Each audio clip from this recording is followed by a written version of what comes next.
창세기 45장 1절부터 8절까지 말씀 우리 한 절씩 교독하시고 마지막 구절 같이 읽겠습니다. 1절입니다. 요셉이 시종하는 자들 앞에서 그 정을 억제하지 못하여 소리질러 모든 사람을 자기에게서 물러가라 하고 그 형제들에게 자기를 알리니 그때에 그와 함께한 다른 사람이 없었더라. 큰 소리로 애굽 사람이 들려 바로의 공중에 들리니 요셉이 그 형들에게 이르되 나는 요셉이라 내 아버지께서 아직 살아 계시니까 형들이 그 앞에서 놀라서 대답하지 못하더라.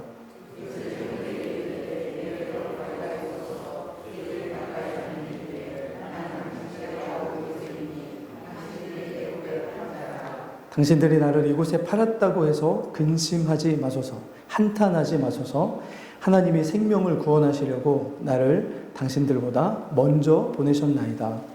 2년 동안 흉년이 들었으나 아직 5년은 밭갈이도 못하고 추수도 못하지. 하나님이 큰 구원으로 당신들의 생명을 보존하고 당신들의 후손을 세상에 두시려고 나를 당신들보다 먼저 보내셨나니 그런즉 나를 이리로 보낸 이는 당신들이 아니요 하나님이시라. 하나님이 나를 바로에게 아버지로 삼으시고 그 온 집의 주로 삼으시며 애굽 온 땅의 통치자로 삼으셨나이다. 아멘. 아멘. 네, 오늘 요셉의 용서에 대한 말씀으로 좀 함께 말씀을 나누려고 합니다. 최근에 혹시 많이 울어본 적 있으십니까? 눈물을 이야기할 때 마법의 물이라고 표현한 글을 본 적이 있습니다. 네, 누구도 녹이지 못하는 얼음장 같은 우리의 마음이 어떤 따스함과 또 하나님의 은혜가 들어왔을 때 그 우리가 겪는 삶의 아픔과 여러 가지 고난이 마치 얼음 녹듯이 녹아지면서 우리의 눈에서 흘러나오는 게 눈물일 때가 있습니다. 우리의 삶에 찾아오는 고난과 여러 가지 역경의 의미들을 알지 못하다가 어느 순간에 그 의미와 그 어떤 하나님이 왜 이런 일을 허락하셨는지에 대한 깨달음을 얻게 되었을 때 우리의 마음이 녹아지면서 하나님 앞에 펑펑 우는 어떤 그런 시간들이 있습니다. 믿음의 사람들에게는 다 그렇진 않지만 그런 어떤 시간들이 찾아올 때가 있습니다. 그렇죠? 오늘 요셉이 그렇습니다. 요셉이 사람들 앞에서 지금 펑펑 울고 있습니다. 통곡하고 있죠. 얼마나 통곡할 수 있냐면 가끔씩 제가 여기서 이렇게 혼자 기도할 때 가끔씩 조심스러울 때가 있습니다. 어떤 때가 그러냐면 혹시 공원에 있는 사람들이 기도하는 소리 듣고 야 저기 미친 사람 하나 있나 보다 이런 생각하면 안 되는데 할 때가 있습니다. 다행히 보니까 안 들리는 것 같더라고요. 편하게 기도할 수 있는 게 얼마나 감사한지 모르겠습니다. 그런데 요셉의 이 통곡 소리가 어떻게 됐습니까? 그 옆에 있던 다른 사람들도 들을 수 있고 그리고 그 근처에 있던 이 왕궁까지 왕위까지도 들어갈 만큼 큰 소리로 울었던 것처럼 보입니다. 그럴 수 있습니다. 근데 제가 오늘 말씀을 이렇게 준비하면서 사실은 좀 조심스러운 게 뭐냐면 저는 요셉과 같은 일까지는 당해보지 않았기 때문에 이 요셉의 마음을 가히 다 추측할 수가 없습니다. 어느 정도일까? 어떤 마음일까? 어느 정도까지 아파받고 어느 정도까지 쓰라려 받고 어느 정도까지 억울해받고 어느 정도까지 이 마음속에 고통이 있었을까를 사실은 다 측량하기가 어려운 그런 삶이 요셉의 삶이었습니다. 그럼에도 불구하고 그러나 요셉을 통해서 이야기할 수 있는 것은 분명하게 있습니다. 오늘 말씀에 보면 요셉이 우는데요. 한 가지 감사한 것은 무엇이냐면 억울하고 분하고 자기가 막 이렇게 있는 것들을 이렇게 되갚지 못한 복수하지 못하는 것에 대한 어떤 억울함 때문에 울고 있지 않다는 게 너무나 감사한 일입니다. 요셉이 왜 울고 있습니까? 이렇게 보면 첫 번째는 아버지에 대한 그리움 때문에 우는 것처럼 보입니다. 그래서 형들에게 누구부터 물어봅니까? 내 아버지는 살아계십니까? 아버지에 대한 그리움이었습니다.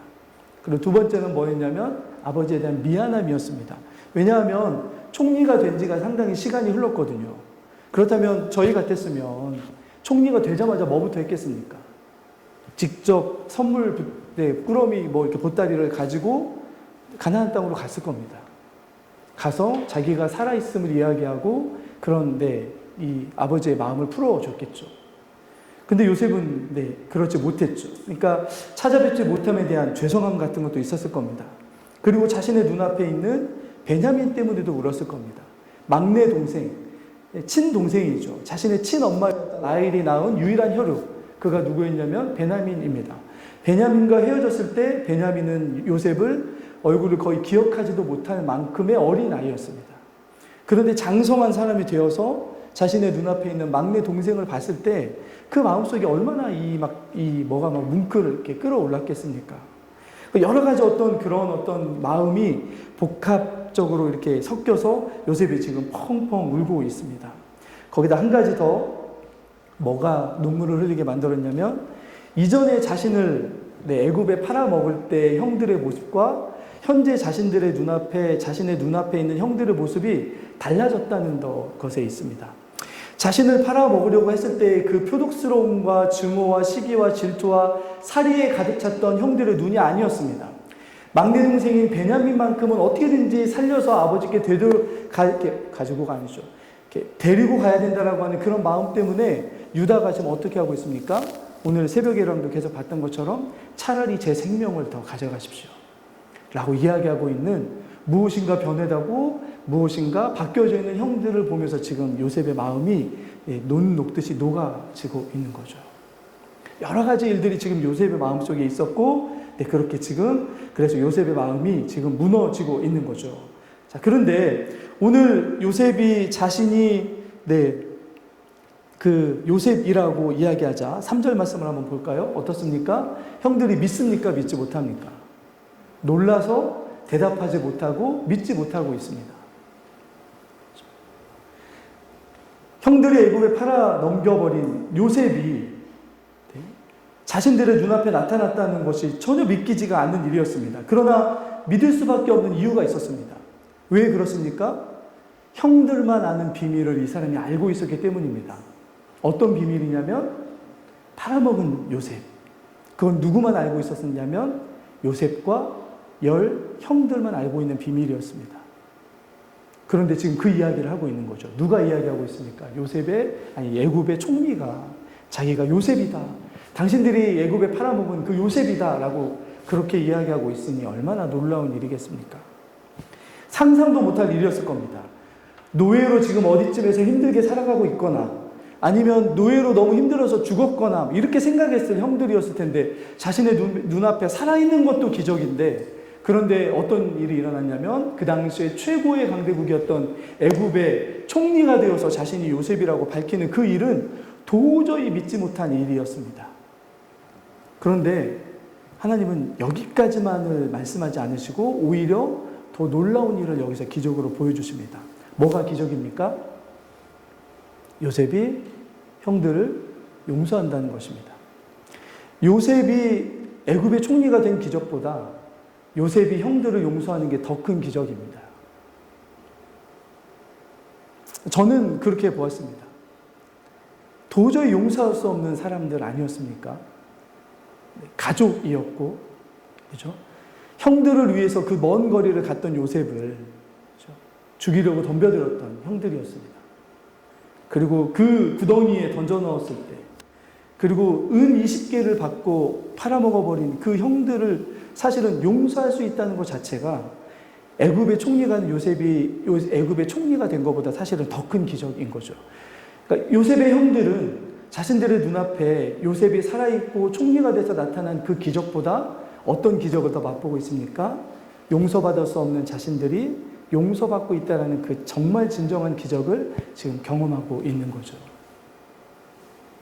그러면서 오늘 자신에게 씻을 수 없는 아픔과 아물지 않는 상처를 주었던 형들을 위해서 사실은 요셉이 눈물을 흘리고 있습니다. 용서, 화해의 눈물. 진짜 이 갈등과 미움과 아픔과 증오의 관계였던 이들을 용서하고 화해하게 만드는 마법의 물 같은 눈물이 요셉의 눈에서 펑펑 쏟아지고 있습니다. 그러면서 오늘 요셉이 이 형들을 지금 어떻게 생각하고 있는지가 드러나는데요. 5절 말씀을 한번 같이 보겠습니다. 5절입니다. 같이 읽겠습니다. 5절 말씀입니다. 같이 읽습니다. 시작. 당신들이 나를 이곳에 팔았다고 해서 근심하지 마소서, 한탄하지 마소서. 하나님이 생명을 구원하시려고 나를 당신들보다 먼저 보내셨나이다. 요셉이 지금 얼마나 놀라운 고백을 하고 있냐면 나는 여전히 당신들의 가족입니다 라고 이야기하고 있습니다. 반대이죠. 당신들은 여전히 나의 가족입니다. 당신들은 여전히 나와 한 식구입니다. 왜 그렇게 그걸 알 수 있냐면 나를 당신들보다 먼저 보내신 것입니다. 그러면 뭐에 불과한 것입니까? 요셉이 지금까지 겪어왔던 일과 여기에 온 일은 가족이었던 형들보다 잠깐 먼저 온 것이지 나와 당신은 영원히 함께할 수 없는 어떤 관계입니다라고 이야기하고 있지 않은 거죠. 요셉이 그걸 받아들였습니다. 요셉이 그걸 고백하고 있는 거죠. 그러면서 오늘 말씀 5절에 보면 특별히 두 가지를 요셉이 이야기하고 있잖아요. 첫 번째는 뭐 하지 말라고 이야기합니까? 당신들이 나를 이곳에 팔았다고 해서 뭐 하지 말라고요? 근심하지 마소서. 이 근심하다라는 말이 어디에 쓰였던 말이냐면요. 잘 안 쓰는 말입니다. 성경에서. 그런데 어디에 썼던 말이냐면 야곱의 딸이었던 디나가 세겜이라고 하는 곳에서 그곳 추장의 아들에게 몹쓸짓을 당합니다. 그때 밖에 나가 있던 이 디나의 오빠들, 야곱의 아들들이 돌아와가지고 이 이야기를 듣고 어떤 마음을 가졌냐면 근심하는 마음을 가졌다고 되어 있는 그 말입니다. 그러면 지금 요셉이 형들에게 뭐 하는 것입니까? 이 야곱의 이 여동생, 그러니까 야곱의 딸이 몹쓸짓 당했을 때 이 야곱의 아들들의 마음속에 있던 마음이 어떤 마음이라고요? 근심하는 마음. 그런데 그 근심하는 마음이 뭘로 이어졌습니까? 처절한 복수로 이어졌습니다. 근데 요셉이 지금 뭐라고 이야기하냐면 형들 근심하지 마십시오. 뭐 하지 않겠다는 말입니까? 저는 형들이 그 전에 그 세겜성 했던 것처럼 그렇게 복수하지 않습니다. 두 번째 마음은 어떤 마음입니까? 한탄하지 마소서라고 이야기하고 있습니다. 이 한탄하다는 말은 어떤 마음이냐면 처음에 최초의 살해를 저질렀던 가인의 얼굴에 있었던 표정입니다. 가인이 아벨을 죽이려고 했을 때 그 표정이 한탄하다는 말, 이 말로 그때 쓰입니다. 얼마나 싫었겠습니까? 얼마나 자신의 제사는 받지 않는 하나님, 그리고 동생인 아벨의 제사를 받으셨던 하나님을 생각하면서 이 가인의 마음속에 있었던 시기와 미움과 증오로 일그러진 표정이 어떤 거였다고요? 한탄하다는 표정이었습니다. 그런데 이 요셉이 형들을 향해 뭐라고 이야기합니까? 형들이 시기와 미움과 증오로 죽을 뻔했던 저희지만 이제 그러지 않아도 됩니다. 그렇게 이야기하고 있는 거죠. 요셉은 지금 이 용서를 만들어내고 있는 일들을 하고 있습니다. 어떻게 하면 이런 일들을 할 수 있었을까라고 생각해 보면 사실은 이 용서라는 주제는 제가 이렇게 말씀을 준비하면서 언젠가 하면 용서라는 주제를 좀 시리즈로 설교했으면 좋겠다라는 생각을 해보게 됐습니다. 왜냐하면 용서라는 것은 결코 쉬운 일이 아니고 결코 한 편의 설교에 다 담을 수도 없고 한 문장으로도 다 담을 수 없는 게 용서입니다. 왜냐하면 이 용서의 대상이 되는 일들이 너무나 다양하고 너무나 그 어떤 아픔과 고통과 당하는 수치나 이런 것들의 이 차이가 뭐라고 해야 될까요? 동과 서가 먼 것처럼 너무나 다양한 그런 거기 때문에 일방적으로 용서는 이런 것이다라고 이야기할 수 없는 게 용서입니다. 그런데 오늘 말씀에 제가 일단은 말씀을 드리고 싶었던 건 뭐냐면 요셉은 용서를 선택했다는 것입니다. 왜냐하면 보시면 여러분 처음에 형들이 왔을 때 형들은 요셉을 몰라봤지만 요셉은 형들을 알았습니다. 그러면 만약에 복수하고 만약에 이렇게 했다면 하고 싶은 마음이 있었다면 그날 당장 어떻게 할 수 있었을까요? 당장 노예로 팔아버릴 수 있었습니다. 자기가 당한 것처럼. 당장 평생 감옥에 살아갈 수 있도록 만들 수 있었던 게 요셉입니다. 그만큼의 절대적인 권력이 요셉에게 있었습니다. 그런데 요셉은 그렇지 않았죠. 그리고 나서 뭘 했을까요? 형들이 돌아간 이후에 계속해서 되뇌어 갔을 겁니다. 왜 나의 인생에 이런 일이 찾아왔을까? 그리고 왜 우리 가정에 이런 일들이 찾아왔을까? 형들은 왜 나에게 이런 일을 행하였을까? 그리고 나서 결론적으로 요셉이 내렸던 이 결론의 끝에 어떤 생각이었냐면 이것이었습니다. 우리가 늘 하는 생각입니다. 하나님은 왜 나의 인생에 이런 일을 찾아오게 하셨을까? 다른 말로 하면 하나님은 왜 우리 가족에게 이런 일을 찾아오게 만드셨을까? 사실 이게 우리가 해결하기 가장 힘든 일 아닙니까? 우리가 생각하는 하나님의 성품과 하나님이 우리에게 약속하신 것과 너무나 다른 어떤 것들이 일어날 때 쉽게 용서하지 못하는 게 우리들의 마음입니다. 그죠? 하나님이 함께 하신다면 왜 우리에게 이런 일이 일어나게 하셨을까라고 하는 이해가 없이 이해를 못할 때 우리의 마음속에 뭐가 힘드냐면 사실은 용서까지 가지 못합니다.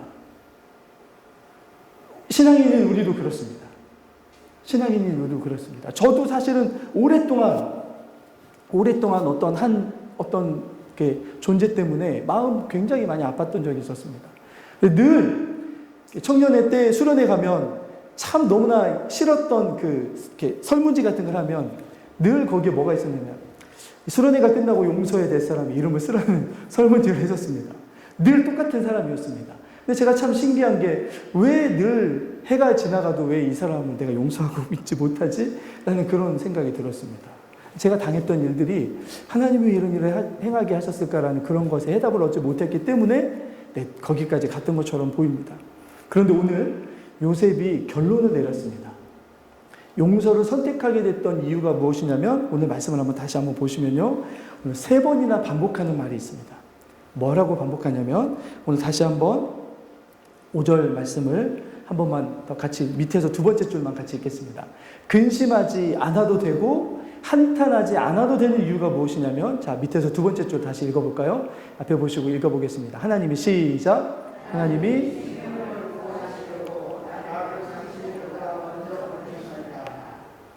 5절에 한번 이렇게 이야기하고요. 7절도 한번 가보겠습니다. 7절을 한번 같이 읽어보겠습니다. 시작. 하나님이 큰 구원으로 당신들의 생명을 보존하고 당신들의 후손을 세상에 두시려고 나를 당신들보다 먼저 보내셨습니다. 자, 2번째도 2번에 반복하죠. 그리고 한 번 더 반복합니다. 8절 앞부분에 이렇게 이야기합니다. 자, 8절도 같이 읽겠습니다. 시작. 그런즉 나를 이리로 보낸 이는 당신들이 아니요 하나님이시라. 여러분, 야곱은 자신의 인생에 해결할 수 없었던, 쉽게 이해되지 않았던 2가지가 일어났습니다. 첫 번째는 뭐냐면 노예와 죄인이었던 자기가 애굽의 총리 되었다는 사실입니다. 그 당시의 정치와 경제와 문화와 여러 가지 인종적인 것들을 생각한다면 불가능한 일입니다. 그런데도 자신의 삶의 일들이 일어났다는 것을 도저히 설명할 수가 없는 거죠. 그러면서 요셉이 생각했던 것이 무엇이냐면 하나님은 불가능한 일을 내 삶에 찾아오게 할 수 있는 분이시다. 하나님의 내 인생을 향한 주권, 내 인생을 붙드시고 계신, 그러면서 자신의 인생을 통해서 뭔가를 일하고자 하시는 나의 주인이시다라는 그런 고백을 하고 있습니다. 자신의 인생이 하나님의 종이다라고 하는 것까지도 갔던 거죠. 그렇기 때문에 또 하나 그래서 자신의 삶에 일어난 어떤 불가능한 일이지만 해석하면서 받아들일 수 있었던 것이 무엇이냐면 그러면 내 인생에 도저히 내가 받아들일 수 없는 어떤 받아들이기 불가능한 일도 하나님은 내 삶에 일어나게 할 수 있는 분이시구나. 그것이 때로는 고난일지라도, 그것이 때로는 다른 가족과 다른 이들이 겪지 않는 어떤 아픔과 그런 어떤 수치일지라도 그분이 내 삶에 찾아오게 할 수 있는 분이 아니실까라고 하는 높여주심 안에서 낮춰주심을 이해할 수 있는 사람이 된 거죠. 자신이 높여지기 불가능한 데까지 올라간 어떤 그 일을 경험했기 때문에 낮아지기 불가능한 일까지도 이해할 수 있는, 받아들일 수 있는 사람이 되었던 사람이 요셉이었습니다.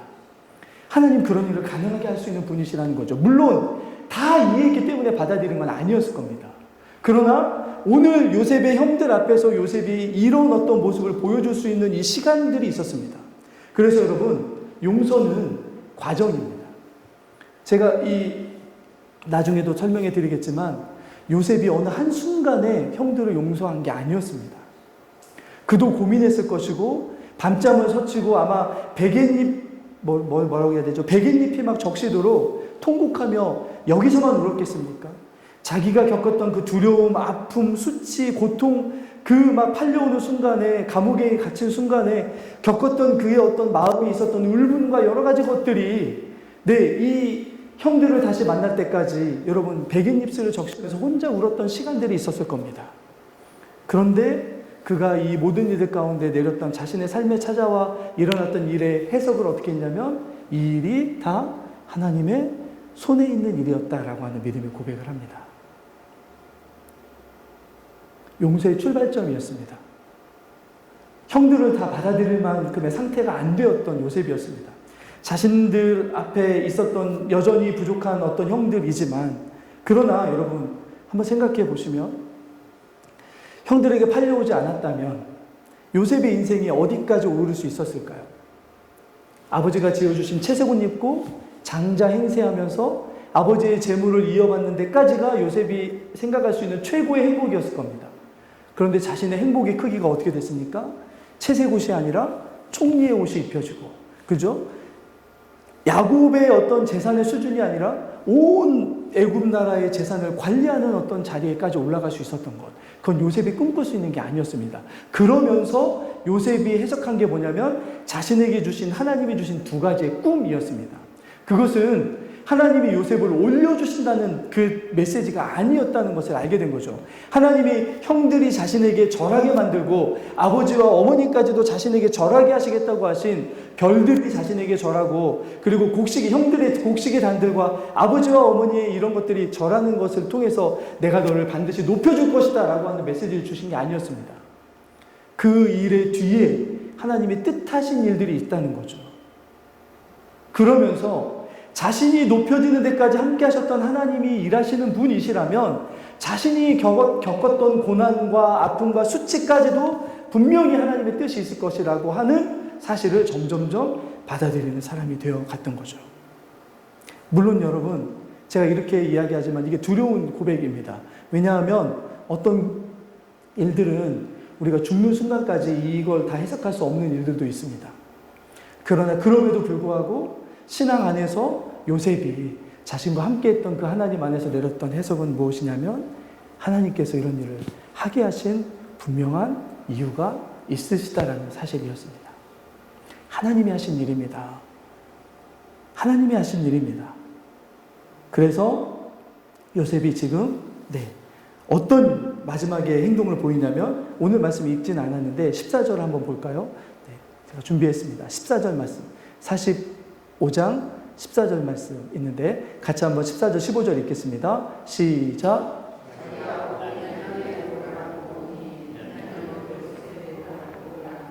요셉이 또 형들과 입맞추며 안고 오니 형들이 그제서야 요셉과 말하니라. 용서하기로 결단한 요셉의 팔 속에서, 요셉의 품 속에서 형들이 녹아지고 있습니다. 평생 처음으로 진정한 사랑을 이들은 요셉을 통해서 경험했을 겁니다. 평생 처음으로 자신들의 존재를 있는 그대로 받아주는 참된 경험을 요셉을 통해서 경험하고 있습니다. 설령 요셉에게 자신들이 주었던 그 아픔과 수치와 그런 고난과 엄청난 그런 고통이 여전히 기억되는 이들이지만, 이들은 지금 어디에서 평안과 화평과 화해를 누리고 있습니까? 자신들을 용서하기로 선택한 요셉의 품속에서였습니다. 아버지와 어머니에게서도 받아볼 수 없었던 사랑이었습니다. 요셉에 의해서 이들은 참된 사랑을 경험하고 있는 거죠. 여러분, 그러면서 요셉이 이런 어떤 것들을 깨닫고 나면서 한 가지 더 깨달았던 게 있었습니다. 요셉은 여러분, 어쩌면 고난의 3종 세트, 고난의 3종 세트를 경험했던 사람이었습니다. 첫 번째 고난은 무엇이었냐면, 하나님이 아브라함, 요셉의 증조할아버지죠. 제 계산이 맞습니까? 증조할아버지였던 아브라함이 올 때, 아브라함은 어떤 사실 두려움이 있었냐면, 내가 지시할 땅으로, 네가 지금까지 가보지 못한 그곳으로 너를 내가 인도하겠다라고 할 때 따라 나섰습니다. 사실 두려움의 길이었죠. 근데 요셉은 노예로 묶인 채 한 번도 가보지 못했던 그 길을 가야 됐습니다. 요셉의 할아버지였던 이삭은 가족의 손에, 사랑하는 아버지의 손에 죽일 뻔한 그런 아픔이 있는 사람이었습니다. 요셉도 형들에 의해서 죽일 뻔한 일을 경험했던 사람이었습니다. 자신의 아버지인 야곱은 장자권을 빼앗기 위하여 형을 속였다가 20여 년이 넘는 동안 가족과 함께 할 수 없는 속임의 결과로 가족과 헤어지는 아픔을 겪었던 이런 아픔이 있었던 야곱이었습니다. 그런데 요셉은 어떻습니까? 형들의 속임수로 인해서 가족과 함께 할 수 없었던 아픔이 있는 이였습니다. 가장 아파했던 사람이 누구입니까? 아파해야 됐던 사람이 요셉이었습니다. 요셉은 축복의 3종 세트 이렇게 이야기할 수도 있을지 모르겠지만 고난의 어떤 3종 세트가 요셉에게 다 있는 사람이었습니다. 그런데 요셉이 용서하고 있습니다.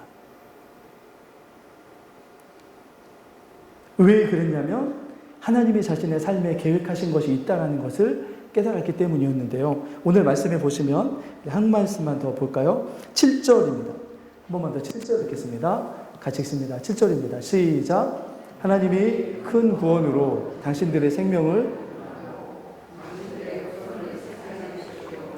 나를 당신들보다 먼저 보내셨나니. 요셉이 깨달았던 것처럼 보이는 말씀이 무엇이냐면 할아버지 때 그 전부터 이 가족에게 주셨던 언약의 말씀이었습니다. 어떤 언약의 말씀이냐면 창세기 15장 13절에 보면 하나님께서 아브라함에게 이렇게 언약을 맺으시고 예언의 말씀을 주신 적이 있는데 뭐라고 말씀하시냐면 여호와께서 아브라함에게 이르시되 너는 반드시 알라. 내 자손이 어떻게 될 거라고요? 이방에서 객이 되어 그들을 섬기겠고 그들은 400년 동안 내 자손을 괴롭히니니. 지금 요셉이 자신의 삶 속에서 뭘 깨달았냐면 하나님이 자신을 부르심은 단지 요셉과 야곱의 가족만을 구원하시기 위한 것이 아니라 뭘 지금 만들어 가신다는 걸 깨달았습니까? 자신의 삶을 통해서 하나님이 하나님의 나라와 하나님의 백성을 언약 가운데 약속하셨던 그 일을 자신의 삶을 통해서 어떻게 하고 계시다는 걸 깨달았습니까? 이루시고 성취하고 계시다는 것을 깨달아가기 시작했습니다. 그러면서 자신의 삶을 다시 돌아보게 되는 거죠. 나 같은 자를 통해서 하나님의 뜻을 이루어 가신다고? 나 같은 자를 통해서 하나님의 계획을 이루어 가신다고? 나 같은 자를 통해서 하나님이 큰 민족을 이루시겠다고 하신 그 일을 이렇게 구체적으로 이루어 가신다고 하는 하나님이 자신의 삶을 통해서 일하시고 계획을 성취해 가신다고 하는 것들을 점점점 더 분명하게 깨달았던 거죠. 그래서 그걸 어떻게 하고 있습니까? 자신의 원수와 같았던 형들에게 나누고 있는 거죠. 형들, 저와 원수 될 필요가 없습니다. 다 하나님이 우리의 삶에 이 언약을 이루시기 위한 하나의 여러분도 도구에 불과합니다. 라고 하면서 받아들여 주고 있는 거죠.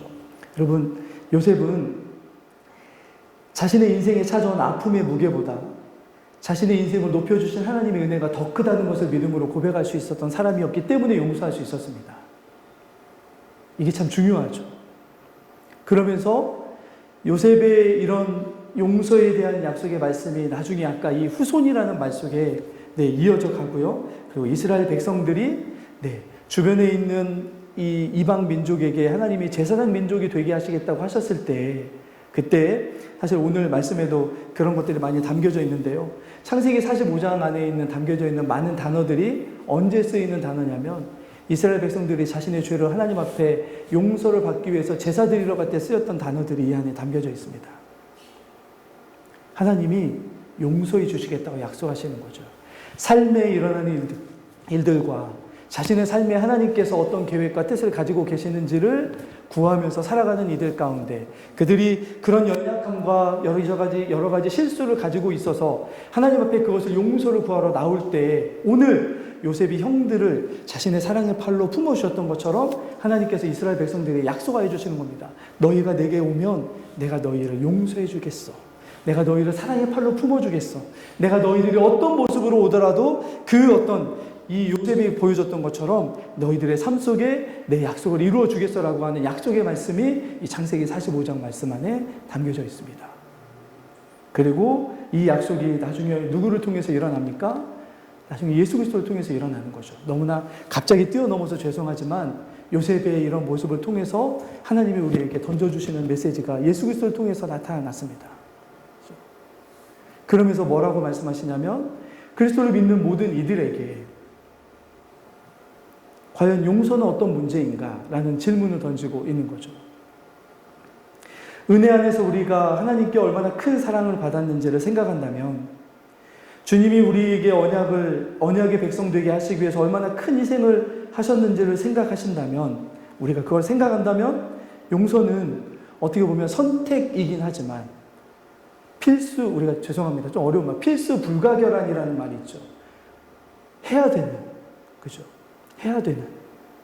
그런데 하나님은 우리에게 이걸 명령하지 않으셨습니다.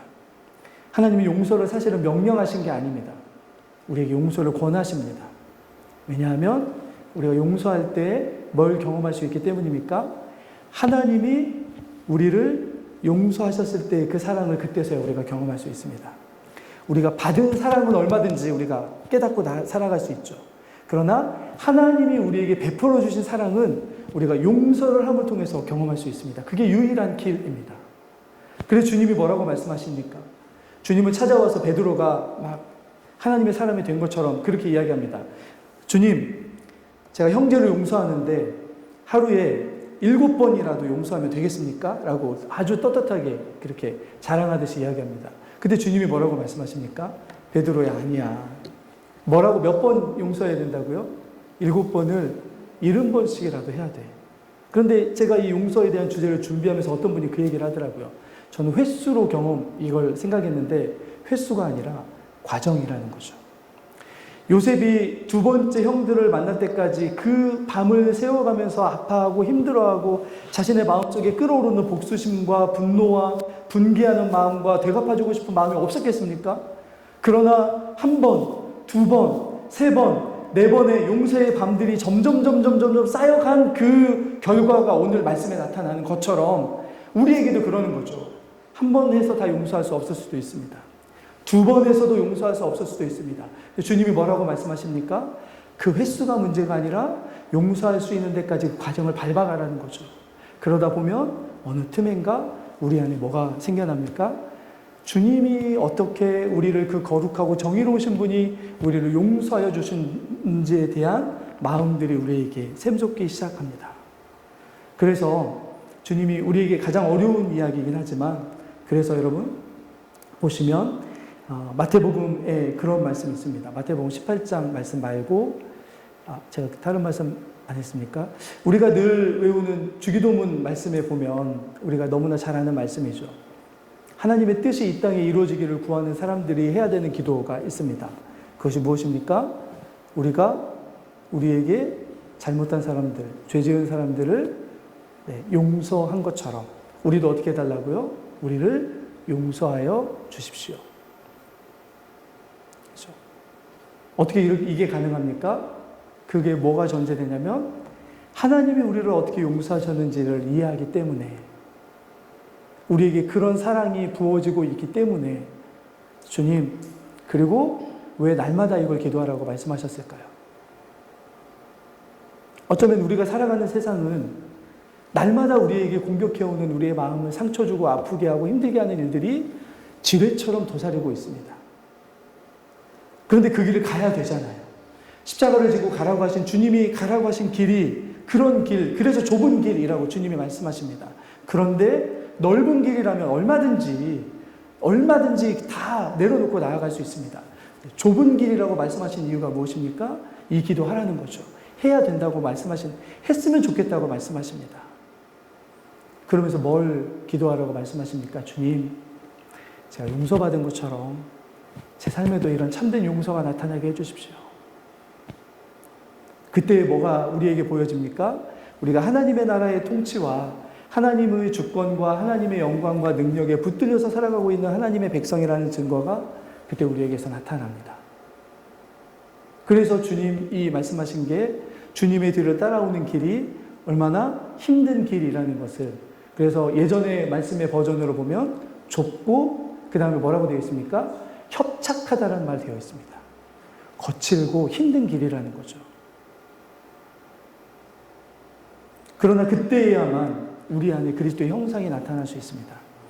말씀을 마치겠습니다. 용서는 훈련과 배움의 과정입니다. 자동으로 용서되는 사람은 아무도 없습니다. 그래서 이 어떤 신학자가 쓴 용서를 배우다라고 하는 책이 있는데요. 혹시라도 가능하시면 꼭 사서 읽어보셨으면 좋겠습니다. 팀 켈러라고 하는 돌아가신 목사님이 쓰신 용서를 배우다라는 그 책의 처음이 뭐라고 되어 있냐면요. 용서, 아무도 가고 싶지 않은 길, 그러나 가야 할 길이라고 소 제목이 되어 있습니다. 용서가 실종된 시대이고 용서가 후퇴하는 시대라는 말들을 하고 있습니다. 그러나 우리가 아까 말씀한 것처럼 마태복음 18장 35절에 보면 너희가 각각 마음으로 형제를 용서하지 아니하면 나의 하늘 아버지께서도 너희에게 이와 같이 하시리라. 물론 하나님은 우리를 용서하십니다. 그런데 이게 무슨 말입니까? 하나님과의 관계가 용서하지 못하면 사랑의 관계가 막힙니다. 주님이 우리에게 부어주시고 싶은 사랑이 용서하지 않는 만큼 막히게 됩니다. 하나님이 우리에게 부어주고 싶은 그 사랑과 자비와 긍휼이 우리가 어떤 일을 용서하지 않은 만큼 우리에게 이게 부어지지 못하게 됩니다. 그게 영적인 원칙이고 원리이고 질서입니다. 그래서 주님이 안타까우시니까 뭐라고 말씀하시냐면 우리가 십자가를 바라보면서 어쩌면 십자가라는 송곳으로, 십자가라는 메스로 얼마만큼 우리가 큰 사랑을 받았는지를 생각하면서 그걸로 우리에게 용서하지 못하는 어떤 마음이 있다면 뚫어내라는 거죠. 그래야 그 뚫린 곳을 통해서 하나님의 참된 하늘의 사랑이 우리에게 더 풍성하게, 더 크게 부어질 수 있음을 주님이 말씀하여 주십니다. 그래서 그 책에 이렇게 마무리합니다. 용서가 없이는 사랑도 없고 용서가 없이는 미래도 없다라고 말합니다. 우리가 한번 우리의 이 용서를 배워가는 삶이 우리에게 주어졌다는 것 자체가 사실은 기적임을 기억하며 우리 그렇게 용서할 수 있는 하나님의 사람들로 세워져가는 저 여러분들 될 수 있기를 예수 그리스도 이름으로 간절히 축원합니다. 같이 기도하겠습니다. 사랑의 주님, 날마다 제 십자가를 지고 주님을 좇으라고 하시는 말씀 가운데 용서가 담겨 있음을 하나님 우리가 겸손하게 고백합니다. 참 어려운 일이고 때때로 받아들이기 힘든 일이고 또 이것만큼은 내려놓고 싶을 때가 많이 있습니다. 그러나 주님, 이것이 회복되지 않으면 하나님 나라의 참된 능력과 영광과 기쁨이 우리 가운데 온전하게 회복될 수 없음을, 부어질 수 없음을 기억하며 우리가 비록 힘들고 오래 걸리는 일이라 할지라도 주님이 우리를 용서하셨던 것처럼 그렇게 용서를 선택하고 화해를 선택할 수 있는 하나님의 사람들이 되게 하여 주시옵소서. 하나님, 우리의 약함을 아시지만 주님을 선택하고 주님을 바라보며 하나님 주님을 향하여 달려갈 때 독수리 날개치며 올라감 같은 새 힘을 주셔서 다른 이들은 하나님 넘어지고 자빠질지라도 우리만큼은 주님이 주시는 새 힘을 가지고 달려갈 수 있는 믿음의 사람들 되게 하여 주시옵소서. 특별히 주님, 신체적인 육체의 연약함 때문에 기도하는 가정들 있습니다. 그 가정들 붙들어 주시고 또한 우리가 섬기는 선교사님들 건강케 하여 주시고 그들의 사역이 물리적이고 또 여러 가지 하나님 세상 여러 가지 금전적인 어려움 때문에 어려움 없을 수 있도록 주님께서 특별히 채워주시고 함께하여 주시옵소서. 남은 한 주간의 삶이 주님이 특별하게 우리에게 채워주시는 은혜로 더 풍성하게 채워지는 그런 한 주간이 되게 하여 주시옵소서. 감사를 드리오며 우리 구주 예수 그리스도 이름으로 기도드리옵나이다. 아멘.